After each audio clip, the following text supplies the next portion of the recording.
What if I told you that 90% of your worries will never happen? Have you ever felt like your mind is a river in flood and you without a boat? What if I told you that there is a way to find peace, not tomorrow, but now? Today I take you into the mind of one of the most amazing philosophers ever, Michel de Montaigne. His words have spanned centuries to tell you one thing. When you stop worrying, everything falls into place. Breathe.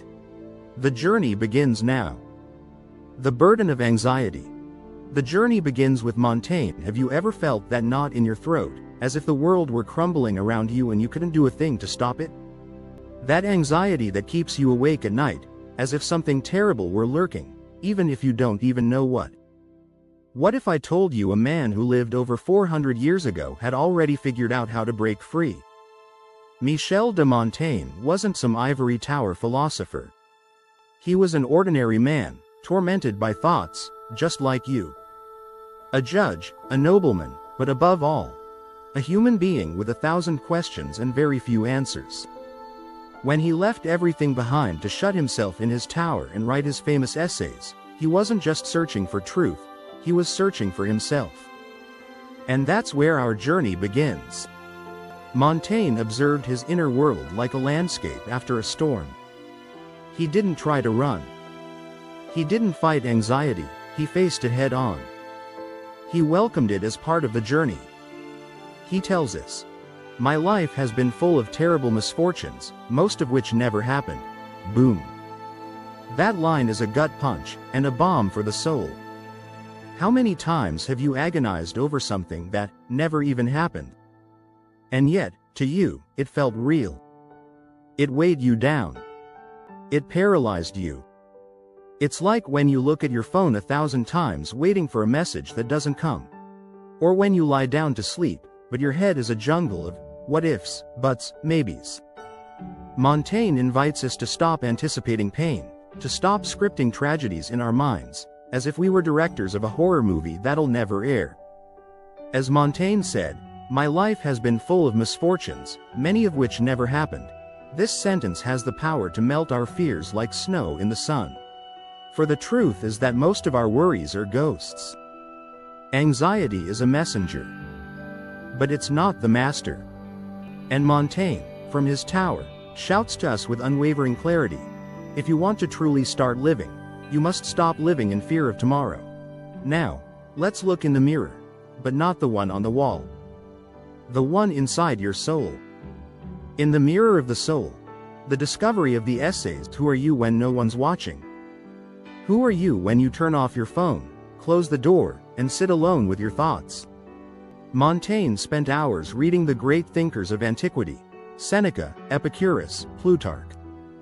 But not to flaunt his intellect. He read them because they served as mirrors.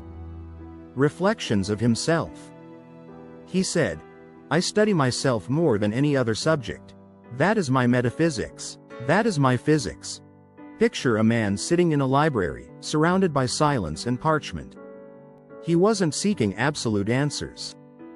He was trying to understand how to live better. Not how to win. Not how to be perfect. But how to be more authentic. Here's the revolution. You don't need to become someone. You just need to take off the masks. In reading the essays, Montaigne saw that everyone, in the end, had the same fears: death, uncertainty, loneliness. And he realized the truth wasn't out there, it was within. And to find it, he had to learn to truly listen to himself. How many of us know how to do that? We rush from one thing to the next, never pausing. But inside, there's a voice. And if we ignore it too long, it starts to scream. Montaigne wasn't perfect. He had flaws, doubts, contradictions. But he showed them. He put them in black and white. Because only those brave enough to see themselves can begin to heal. Looking inward isn't weakness. It's pure strength. And it's there, in the mirror of the soul, that we begin to uncover a hidden power: acceptance. Why worry is futile. The philosophy of acceptance. Have you ever wondered how much of your life you've wasted worrying about things you couldn't control? Montaigne wasn't a fatalist. But he was a realist.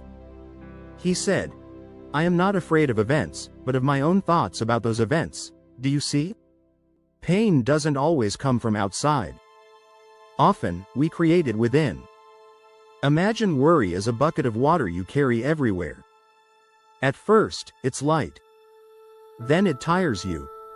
It drags you down. And when you try to run, it pulls you under." He tells us, empty it. Acceptance doesn't mean resignation. It means recognizing that total control is an illusion.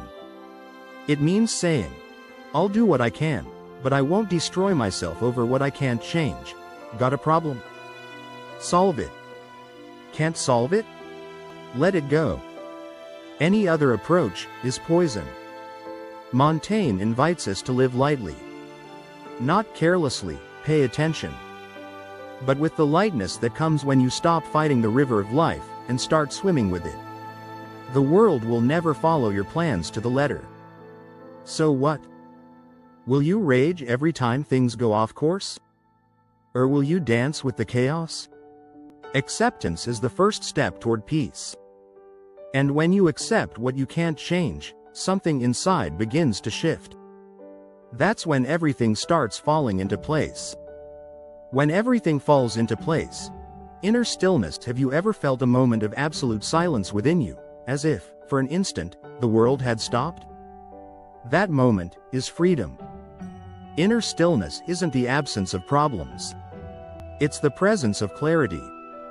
Montaigne leads us here, step by step. He doesn't say, "Be happy every day."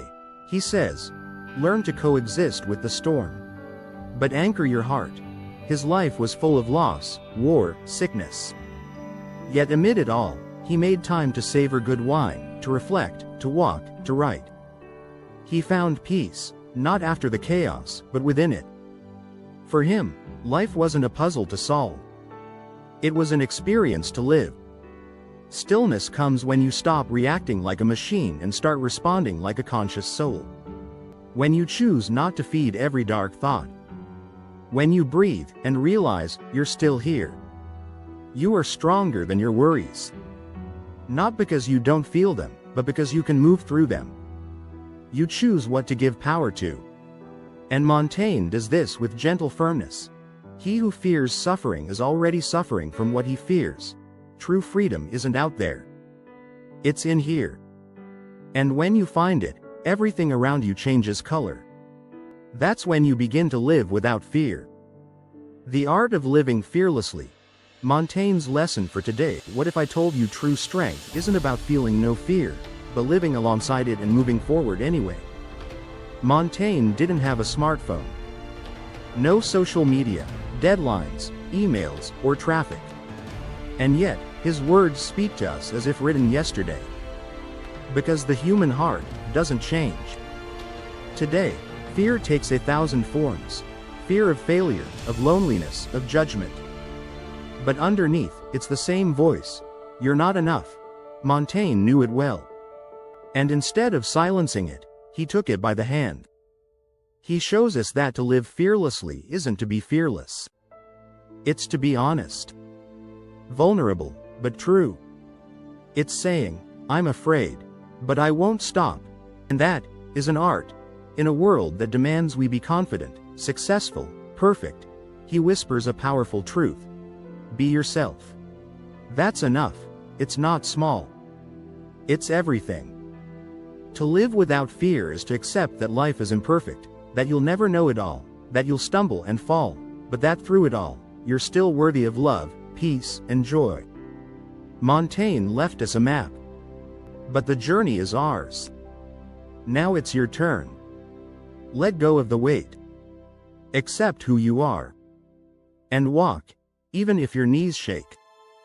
Because when you stop worrying, everything, slowly, starts falling into place. The man who fears to suffer, already suffers from what he fears.